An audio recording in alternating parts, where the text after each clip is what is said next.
UTS clips চ্যানেলে আপনাকে স্বাগত। শিখুন আর এনজয় করুন। আগে একটা ইম্পর্টেন্ট জিনিস যেটা ভোটের আগে লাগু করা হয়েছে সেটা হচ্ছে সিএ, যেটা নিয়ে অনেক দিন ধরে একটা চলছিল মোটামুটি। এই পার্টি বলছে সিএ ভালো না, সবাইকে তাড়িয়ে দেবে, সবাইকে এই করবে, আর অন্যদিকে আর এক পার্টি বলছে না, এটা তোমাদের নাগরিকত্ব দেওয়া হচ্ছে। কোনটা সত্যি? দেখো, প্রথমেই বলি, সিএ নিয়ে একটা খুব নোংরা রাজনীতি হচ্ছে, ঠিক আছে? মানে এইটাকে পলিটিক্যালি ইস্যু করা হচ্ছে, মানে জেনে বুঝে। মানে কেউ এটাকে নিজের ফেভারে ইউজ করতে চাইছে, কেউ এটাকে মানে অ্যাকচুয়ালি দুজনেই নিজের ফেভারে ইউজ করতে চাইছে। কেউ তার নেগেটিভ দিকটাকে দেখাচ্ছে, কেউ তার পজিটিভ দিকটাকে দেখাচ্ছে। আজকে আমি জাস্ট সিএ নিয়ে আইন কি বলছে, মানে অ্যাকচুয়ালি লতে, মানে লয়ের দৃষ্টিকোণ থেকে সিএটা কী জিনিস, সেটা আমি একটু ক্লিয়ার করার চেষ্টা করব, ঠিক আছে? কোনো পলিটিক্যাল মানে লোকের কথাবার্তা আমি এখানে আনবো না, ঠিক আছে? মানে পলিটিক্যাল পার্টি কি বললো, এই নেতা কি বললো, সেই নেতা কি বললো, সেসব কিছু আনবো না। অ্যাকচুয়ালি কি সিএটা কী জিনিস, সিএটাতে কি বলেছে, অ্যাকচুয়ালি সিটিজেনশিপ অ্যাক্ট কী জিনিস, মেন ব্যাপার হচ্ছে সেটা। সিএ তো actually amendment of citizenship act, তো সিটিজেনশিপ অ্যাক্টটা কী জিনিস, তাতে কি কি বলেছে, সেগুলো নিয়ে আমি একটু চাইছি মানে মানুষ জানুক যে আসল জিনিসটা কী। কারণ মানুষ ম্যাক্সিমামই শোনে হচ্ছে তোমার নয় নিউজ মিডিয়ার কাছ থেকে, নয় নিউজ মিডিয়াতে কোনো পলিটিক্যাল পার্টির কোনো রিপ্রেজেন্টেটিভ এসে শোনায়, কোনো অ্যাডভোকেট বা কোনো লয়ারও দেখেছি যখন শোনায়, সে কোনো না কোনো পলিটিক্যাল পার্টির রিপ্রেজেন্টেটিভ হয়েই শোনাচ্ছে ব্যাপারটা, ঠিক আছে? তো যখনই কেউ কোনো মানে পলিটিক্যাল পার্টির রিপ্রেজেন্টেটিভ হয়ে শোনাচ্ছে জিনিসটা, তখন সে তার পার্টির হয়েই ব্যাপারটাকে বলছে। তো অ্যাকচুয়ালি দেখতে গেলে সিটিজেনশিপ হচ্ছে তোমার এই যে সিএ যেটাকে বলছো, এটা অ্যাকচুয়ালি আমাদের সিটিজেনশিপ অ্যাক্টের একটা অ্যামেন্ডমেন্ট। এর আগেও এটা বহুবার অ্যামেন্ডমেন্ট হয়েছে, বহু জিনিস এখান থেকে বাদ দেওয়া হয়েছে, সেসব নিয়ে কারোর কোনো ভ্রুক্ষেপ নেই। এই রিসেন্ট এই জিনিসটাকে নিয়ে করা হচ্ছে কেন না, এটাতে সবার মতামত, মানে সবার মতামত অ্যাকচুয়ালি যেটা করা হয়েছে, পার্টিকুলার একটা ক্যাটাগরির মানুষকে এখান থেকে বাদ দেওয়া হয়েছে, তাই তো? এইটা নিয়েই হচ্ছে মেন ইস্যু মানুষের। আচ্ছা, প্রথমে আমি একটু বেসিক থেকে বলি যে অ্যাকচুয়ালি সিটিজেনশিপ অ্যাক্টটা কী জিনিস। সিটিজেনশিপ অ্যাক্ট বলছে যে স্বাধীনতার পর থেকে, 1950 সালের পর থেকে, অ্যাকচুয়ালি স্বাধীনতা নয়, যখন আমাদের কনস্টিটিউশন আসে, তো 1950 সালের পর থেকে কে কে ইন্ডিয়ান সিটিজেন, তার ডেফিনেশনটা বলছে তোমার সিটিজেনশিপ অ্যাক্ট 1955, ঠিক আছে? তো এবং কারা কারা সিটিজেনশিপ পেতে পারে সেটাও বলছে, এবং কারা কারা সিটিজেনশিপ হারাতেও পারে, এই সমস্ত ডিটেলস আলোচনা পাওয়া যাচ্ছে আমাদের সিটিজেনশিপ অ্যাক্টে। এবার আমি বলি, আর কনস্টিটিউশনও আছে আমাদের সিটিজেনশিপ নিয়ে, কিন্তু সেই পার্টটা হচ্ছে তোমার 1950-তে দাঁড়িয়ে কে কে সিটিজেন, সেইটা বলছে আমাদের ইন্ডিয়ান কনস্টিটিউশন। আর 1950-র পর থেকে মানে আজ অবধি বা ইন ফিউচার কারা কারা সিটিজেন বলা হবে কাদেরকে, এবং কারা কারা সিটিজেনশিপ নিতে পারে, কীভাবে সেটা হারাতে পারে, লস করতে পারে, এই ব্যাপারগুলো বলছে। সব কিছু গভর্ন করা হচ্ছে আমাদের সিটিজেনশিপ অ্যাক্ট। মানে যে কোনো মানুষ ইন্ডিয়ান সিটিজেনশিপ কী করে নিতে পারবে, তার বেসিক তোমার 5খানা প্রসেস আছে, সেই প্রসেসের বাইরে অন্য কোনোভাবে সিটিজেনশিপ নিতে পারবে না। ফার্স্ট হচ্ছে, যদি তুমি ইন্ডিয়ান সিটিজেনশিপ অ্যাক্টের সেকশন 3 দেখো, সেখানে বলছে বাই বার্থ আমরা সিটিজেনশিপ পেতে পারি। কিভাবে পেতে পারি? ধরো ইন্ডিয়াতে জন্মেছে, ঠিক আছে? স্বাধীনতার পরে কেউ ধরো ইন্ডিয়াতে জন্মাচ্ছে, তাহলে তাকে ধরা হবে ইন্ডিয়ান সিটিজেন। এটা ছিল হচ্ছে তোমার 1987 অবধি। কেন ছিল সেটা বলি তোমায়। অনেক সময় দেখা গেছে যে তারপরে যারা ইমিগ্রেন্টস ধরো এসছে, 1950 সালের পর তো অনেক ইমিগ্রেন্টস এসছে আমাদের ভারতে, তো তাদের সন্তানেরা যখন তোমার, তাদের ছেলে মেয়ে যখন জন্মাচ্ছে, তো তারা তো বাই বার্থ তো তোমার ইন্ডিয়াতেই জন্মাচ্ছে, তো সেরকম দেখতে গেলে তারা তো তোমার লিগালি তো তোমার ইন্ডিয়ান সিটিজেন হয়ে যাচ্ছিল। তো তার জন্য কি করা হলো, 1987-এ এইটাকে অ্যামেন্ডমেন্ট করা হলো যে শুধু ইন্ডিয়াতে জন্মালে সে সিটিজেনশিপ পাবে না, ঠিক আছে? এটা অ্যামেন্ডমেন্ট করে করা হলো যে তার পেরেন্টস, যে কোনো একজন পেরেন্টসকে তোমার ইন্ডিয়াতে জন্মাতে হবে। ওকে, তাহলে 1987-এর আগে ছিল যে যে কেউ ইন্ডিয়াতে জন্মালে সে ইন্ডিয়ান সিটিজেনশিপ পাবে। এখানে প্রবলেমটা যেটা হয়ে যাচ্ছিলো, কিছু ইমিগ্রেন্টস ঢুকে যাচ্ছিলো, ঢুকে তাদের ছেলেমেয়েরা কী হচ্ছে ইন্ডিয়াতে জন্মাচ্ছে, গিয়ে তারা লিগালাইজ সিটিজেনশিপ পেয়ে যাচ্ছিলো বাই বার্থ দিয়ে, যেটা হয় আর কি। দিয়ে তারপর কি করলো, 1987-এ অ্যামেন্ডমেন্ট হলো। অ্যামেন্ডমেন্ট করে বললো যে যে কোনো একজন পেরেন্টসকে ইন্ডিয়ান হতে হবে। ওকে, তারপরও দেখা যাচ্ছে অনেক সমস্যা।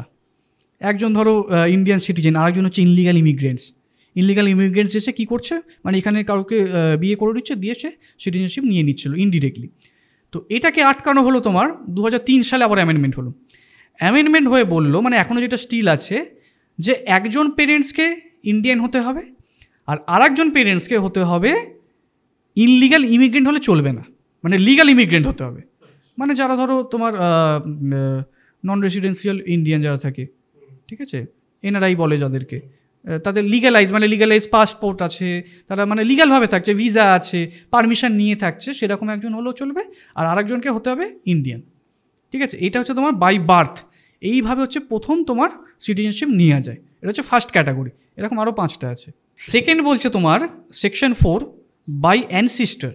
ঠিক আছে, ধরো তুমি ইন্ডিয়াতে জন্মাওনি, তুমি বাইরে জন্মেছো, কিন্তু তোমার কোনো অ্যানসিস্টার ইন্ডিয়ান, ওকে, তাহলে সেই ক্ষেত্রেও তুমি ইন্ডিয়ান সিটিজেনশিপ পেতে পারো।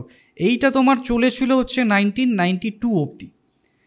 তারপরে দেখা গেল যে এই যে মানে বাই অ্যানসিস্টার বলছে, অ্যানসিস্টার মানে হচ্ছে তোমার মানে বাবা দাদু, মানে পুরুষতান্ত্রিক সমাজকে ডিনোট করছিল। তো তারপরে কি হলো, তোমার কনস্টিটিউশন আমাদের বলে জানো ইকুয়ালিটি বিফোর ল, ঠিক আছে, মানে ছেলে মেয়ে সবাই সমান।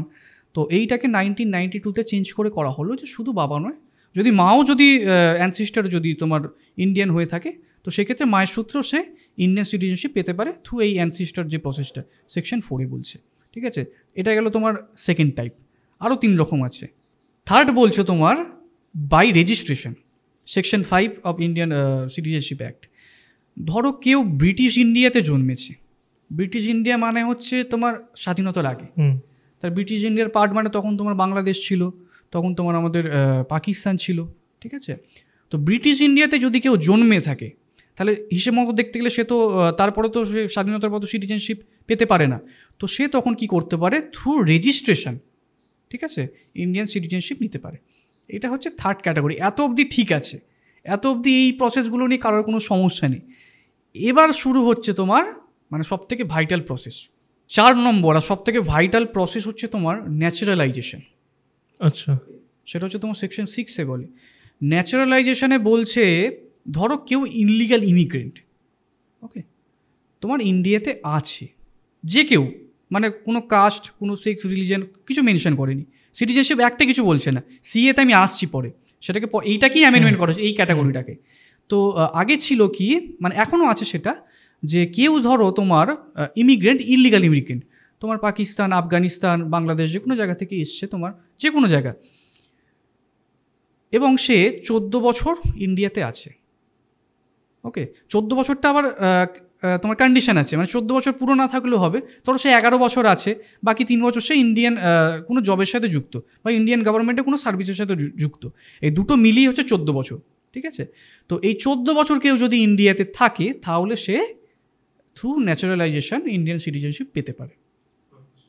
এবার এইটাকে নিয়ে হচ্ছে মেন কোয়েশ্চেন, এই কন্ডিশনটা যখন সিএ এলো, তখন এইখানে একটা শর্টকাট করে দেওয়া হয়েছে পারসিকিউটেড তোমার হিন্দুদের উপর, নট অনলি হিন্দু, যে কটা 6টা যেটা আছে, হিন্দু, শিখ, খ্রিস্টান, যতগুলো আছে 6টা, তো এদের ক্ষেত্রে করা হয়েছে এই কারণে, বলা হয়েছে যে তোমার আশেপাশের যত ইসলামিক কান্ট্রি আছে, মানে ধরো তোমার পাকিস্তান হয়ে গেল, আফগানিস্তান, বাংলাদেশ, তো এইসব যেহেতু ইসলামিক বেসড কান্ট্রি, তো এইখানে যে সকল পারসিকিউটেড আদার মাইনরিটিস আছে, তো তাদের জন্য একটা জাস্ট বেনিফিটস বলতে পারো দেওয়া হলো, যে এদের এই 14 বছরের টাইমিংটা লাগবে না।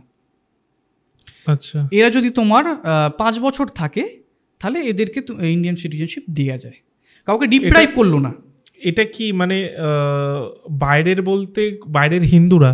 অনলি তোমার ইসলামিক বেসড যে কান্ট্রিগুলো আছে, মানে আমাদের তো ইন্ডিয়া তো সেকুলার কান্ট্রি, মানে বাংলাদেশ, তোমার পাকিস্তান, আর হচ্ছে আফগানিস্তান, এখানে যারা আর কি, এখানে যেহেতু ইসলামিক বেসড কান্ট্রি, এখানে আদার মাইনরিটিস মানে হিন্দু, খ্রিস্টান, শিখ, ঠিক আছে, এরা যারা পারসিকিউটেড হয়, পারসিকিউটেড মানে আর একটু ক্লিয়ার বলে দিচ্ছি, মানে যারা ধরো অত্যাচারিত হচ্ছে, তারা যদি ইন্ডিয়াতে এসে থাকে, তাহলে তাদের ক্ষেত্রে এই 14 বছরের টাইমিংটা কমিয়ে করা হলো কি তোমার 5 বছর। এইটা হচ্ছে সি এর মেন তোমার বলতে পারো জিনিস, যেটা আর কি অ্যামেন্ডমেন্ট করে 2019 সালে নিয়ে এসছে। ঠিক আছে, এইটা নিয়ে সমস্যা হচ্ছে, মানুষ একটা কথাই বলছে যে আমাদের ইন্ডিয়া হচ্ছে সেকুলার কান্ট্রি, তো এইখানে এই জিনিসটা কেন হবে, মানে কোনো একটা এই জাতির নামে কেন এই ফেসিলিটিটা দেয়া হচ্ছে। এখানে দেখো ব্যাপারটা বোঝার জিনিস আছে। ফার্স্ট অফ অল বলি, এর আগেও অনেক বড় বড় ইস্যু ছিল, যেটা নিয়ে তোমার আর কি এটা বলা যেত, মানে অ্যাকচুয়ালি এটা মেনলি হিট করছে বলতে চাইছে আমাদের আর্টিকেল 14 অ্যান্ড আর্টিকেল 15। আর্টিকেল 14 আমাদের বলছে equality before law and equal protection of law, মানে হচ্ছে আইনের কাছে সকলেই সমান, কাউকে ডিসক্রিমিনেট করা যাবে না। আর আর্টিকেল 15 বলছে যে কাউকে ডিসক্রিমিনেট করা যাবে না in basis of race, sex, caste and religion. ঠিক আছে, তাহলে কী কী বললাম? Race, sex, caste and religion. এবার আমি তোমায় বলি, ওই যে একটু আগে বলছিলাম যে তোমার ওই বাই অ্যানসিস্টার, ওইখানে দেখো এতদিন চলে এসেছিলো যে 92 সাল আগে অবধি, 50 থেকে ভাবো 92 সাল অবধি, যে শুধু বাবা যদি তোমার অ্যানসিস্টার থাকে সেই ক্ষেত্রে তাকে সিটিজেনশিপ দেওয়া হচ্ছিল, মায়ের কোনো উল্লেখই ছিল না। তাহলে এইটা কি তোমার কি ডিসক্রিমিনেশন নয়? যত না হিন্দু মুসলিম যত না ডিভিয়েশন আছে, ছেলে মেয়ের তো ডিভিয়েশন আরও বেশি। তাহলে এই ডিসক্রিমিনেশনটা নিয়ে কিন্তু এতদিন কেউ কোনো কথা তুললো না। 1950 থেকে 1992 অবধি এতদিন কিন্তু এটাই চলে আসছিল। তারপরে গিয়ে অ্যামেন্ডমেন্ট হয়ে এটা চেঞ্জ হয়েছে যে না, মা হলেও হবে। তাহলে এই ডিসক্রিমিনেশনটা নিয়ে কিন্তু কেউ কিছু বললো না। এইটা কেন বলছে? কারণ এই ইস্যুটাকে পলিটিক্যালি রেজ করা হয়েছে।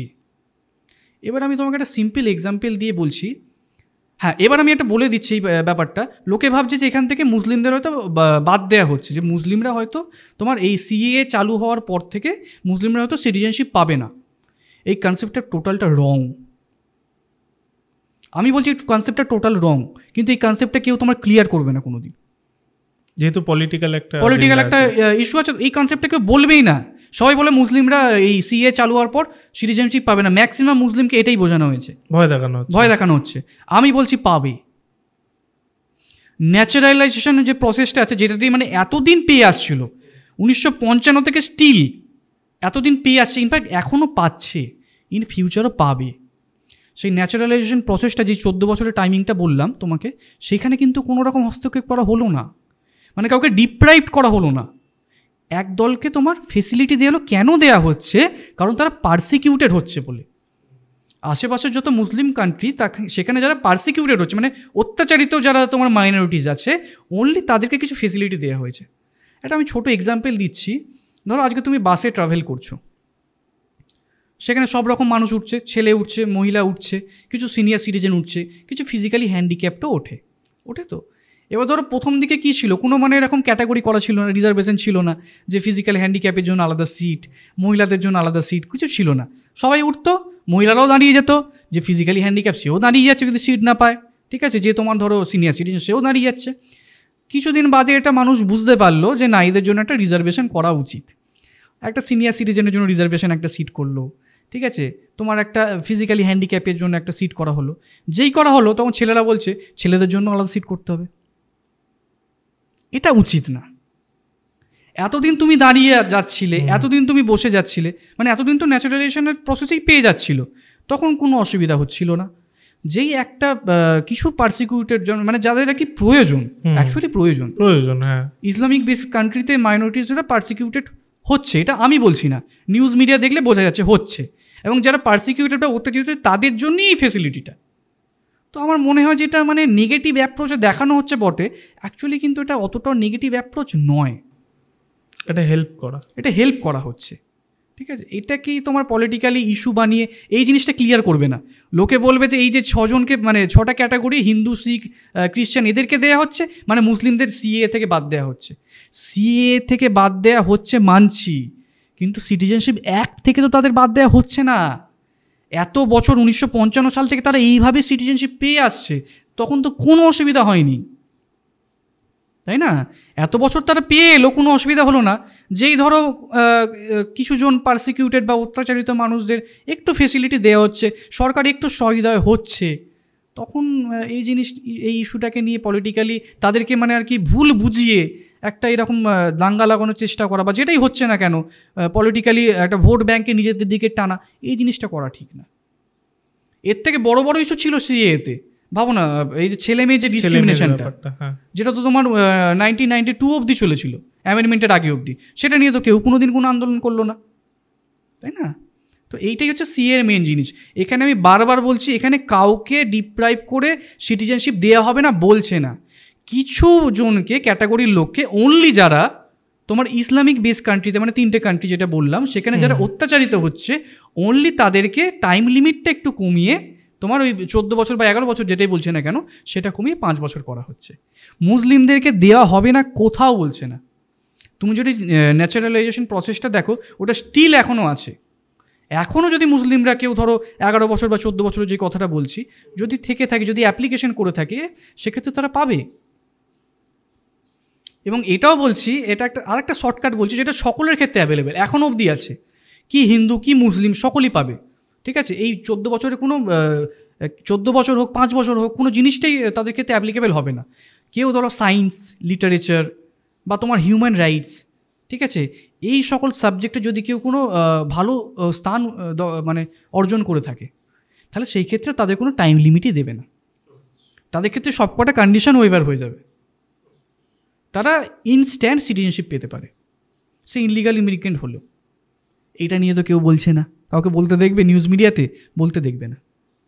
ম্যাক্সিমাম যারা আর কি তোমার ধরো বুদ্ধিজীবী হোক, আইনজীবী হোক, যারা আমি দেখেছি, মানে আমার দেখে খুব খারাপ লাগে, তারা ট্রু ফ্যাক্টটাকে কখনো ডিসক্লোজ করে না, জাস্ট পলিটিক্যাল এজেন্ডাকে তুলে ধরার চেষ্টা করে, দিয়ে চাইবে যে পলিটিক্যালি এটাকে একটা ইস্যু বানিয়ে আবার অনেক দেখছি ভোট ব্যাংকটাকে করতে।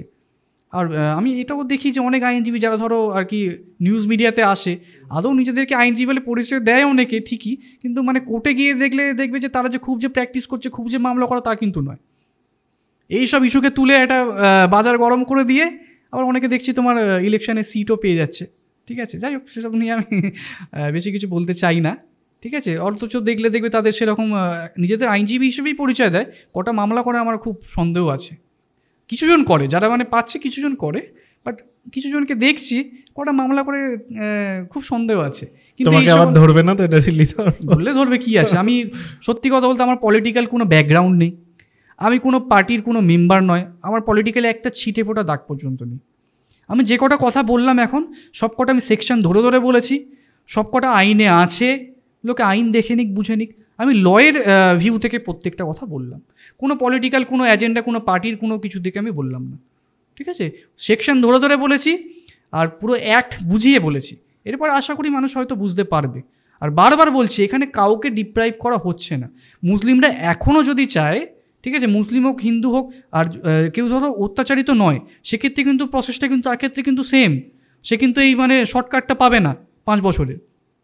অনলি যারা ডিপ্রাইভ হচ্ছে, ঠিক আছে, ইনফ্যাক্ট মুসলিমরা এখনও পেতে পারে, শুধু ইনলিগাল ইমিগ্রেন্টও হয়, এত বছর যেভাবে পেয়েছে সেভাবেই পেতে পারে, কোনো অসুবিধা হবে না। আমি বলছি এটাকে জাস্ট মিস ইন্টারপ্রিটেড করা হচ্ছে, আর কিচ্ছু না।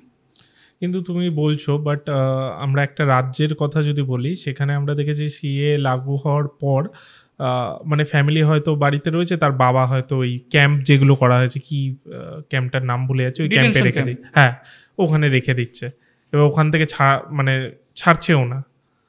ওকে, তো কোনো অ্যাক্টও লাগু হচ্ছে না বা কিছু সিটিজেনশিপ দিচ্ছেও না আর ছাড়ছেও না, সেক্ষেত্রে তুমি কি বলবে? ওইটারই তো পলিটিক্যাল পার্টিগুলো ভয়টা দেখাচ্ছে যেরকম করবে।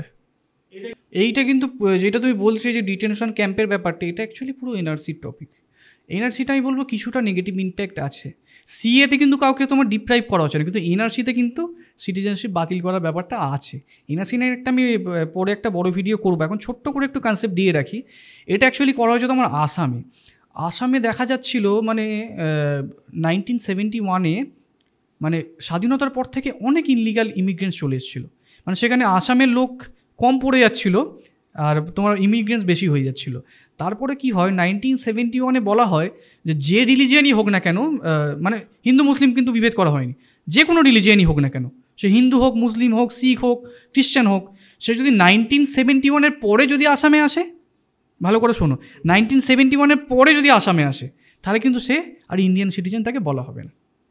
এখানেও কিন্তু কোনো কাস্টের কোনো কিন্তু কিছু বলা হয়নি। সিএতে বলতে পারো যে এই রিলিজিয়ানের ব্যাপারটা নেওয়া হয়েছে, কিন্তু এনআরসিতে কিন্তু কোনো এই রিলিজিয়ানের বেসড কিন্তু কোনো কথা আজ অবধি বলা হয়নি। এখানে বলা হচ্ছে প্রপার ডকুমেন্ট যদি না থাকে তাহলে সে ইন্ডিয়ান সিটিজেনশিপ নয়, সিটিজেনশিপ ক্যান্সেল করা হবে। ঠিক আছে, এবার ব্যাপার হচ্ছে দেখা গেল যে তারপরেও দেখা গেল যেমন আসামে অনেক ইললিগাল ইমিগ্রেন্টস আসতে থাকলো। আর এই ঘটনাটা ধরা পড়লো হচ্ছে আসামের একজন এমপি ছিল, হিরালাল পাটওয়ারি নামে একজন এমপি ছিল। সে যখন তোমার আর কি মারা যাওয়ার পর ওখানে একটা বাই ইলেকশন হয়। বাই ইলেকশনের সময় দেখা গেল যে অনেক ভোটার হয়ে গেছে, মানে যেই ভোটার লিস্টেড ভোটার অনেক হয়ে গেছে। মানে ওরা কী করেছে, ফেক ডোমিসাইল দিয়ে ওখানকার সিটিজেনশিপ নিয়ে মানে যত ভোটার হওয়ার কথা তার থেকে অনেক গুণ বেশি হয়ে গেছে। তখন ওখানকার স্টুডেন্ট ইউনিয়নরা এই ইস্যুটাকে তোলে, যে এই ইনলিগাল ইমিগ্রেন্টস ব্যাপারটা ইস্যুটাকে তোলে। তখন ওখানে এনআরসি চালু করে দেখা যায় যে 19 লাখ তোমার আর কি ইনলিগাল ইমিগ্রেন্টস আছে। তারপর থেকে ওখানেও তাদেরকে ডিটেনশন ক্যাম্পে আস্তে আস্তে নিয়ে যাওয়ার প্রসেস শুরু হয়। সেটা এই রিসেন্ট বলতে পারো কিছু বছর আগে আরও বেশি করে নিউজ মিডিয়ার মাধ্যমে মানুষ জানতে পেরে বলতে চাইছে যে এই জিনিসটা করা হচ্ছে। অ্যাকচুয়ালি কিন্তু ব্যাপারটা সেটা নয়, আগে থেকেই হচ্ছে এটা। ওই ক্যাম্পে কি করছে, ক্যাম্পে রেখে দিচ্ছে যতক্ষণ না মানে ক্যাম্পে রেখে দিচ্ছে যতক্ষণ না সে প্রপার ডকুমেন্টস দেখাতে পারছে। ঠিক আছে, না দেখাতে পারলে ওখানে না দেখাতে পারলে 14 বছর থাকলেও তো সে ন্যাচারালাইজেশন প্রসেসের মাধ্যমে চলে আসতে পারছে। মানে 14 বছর ওখানে কাটানোর পর তো সে তো তারপর তো তাহলে কি সেখানে কাজ বাজ করতে পারবে না, মানে সেগুলো কিছুই করতে পারছে না, কারণ যেহেতু সিটিজেন কিছুই নেই। না সেরকম কোনো মানে নেই, সে কাজ না করলে সে খাবে কিছু তো মারা যাবে। ঠিক আছে, তাকে ডিটেনশন ক্যাম্পে রাখা হচ্ছে মানে নয় তাকে কাজ করানো হবে বা না তাকে এমনিতে খাবার দাবার ব্যবস্থা করা হবে, এমন নাহলে তো মানুষ তো মারা যাবে। সেটাই তো, ঠিক আছে, সেটা করবে না। আমি বলছি ধরো তুমি ক্যাম্পে রয়েছো, ওকে, এবার তোমার ফ্যামিলি রয়েছে, বউ বাচ্চা সব রয়েছে, তারা কি বাড়িতে থাকছে? তাদের যদি প্রপার আইডেন্টিফিকেশন থাকে বাড়িতে থাকবে। এবার বাচ্চা তো জন্মাচ্ছে এখানে, মানে এখানেই ওইটা হচ্ছে তোমার ওই যে বললাম বাই বার্থে তোমার ওই আগে অবধি ছিল, তারপর থেকে একজন পেরেন্টসকে তোমার ইন্ডিয়ান হতে হবে। ঠিক আছে, পরে অ্যামেন্ডমেন্ট করলো না, ওই যে বললাম বাই বার্থে করা যেত, ওটা আগে ছিল। ঠিক আছে, এখন তার মানে যদি ওটা মানে তোমার সাথে হয় তাহলে তোমার ফ্যামিলিও হতে পারে, যদি ফ্যামিলি অবশ্যই ইমিগ্রেন্টস হতে পারে। আর যদি তোমার ধরো যাকে বিয়ে করেছো, যেটা তুমি বললে, সেই যদি এখানকার হয় সেক্ষেত্রে সে এখানে থাকবে, কোনো অসুবিধা। আর তার বাচ্চা তখন কি হবে? তার বাচ্চা তার সাথেই থাকবে, কারণ তার একজন পেরেন্টস তো তোমার ইন্ডিয়ান হচ্ছে না। আচ্ছা, তার বাচ্চা তখন শুধু তুমি ওখানে থাকবো। এবার দেখো টেরারিস্টও তো অনেক চলে আসে না, এবার প্রপার আইডেন্টিফিকেশনের তো দরকার আছে, না তো আমাদের ন্যাশনাল সিকিউরিটি ইস্যু হয়ে যাবে। এরকমই বিভিন্ন আরও ক্লিপস পাওয়ার জন্য, আরও বিষয়ে জানার জন্য আমাদের এই চ্যানেল ইউটিএস ক্লিপসকে অবশ্যই সাবস্ক্রাইব করুন।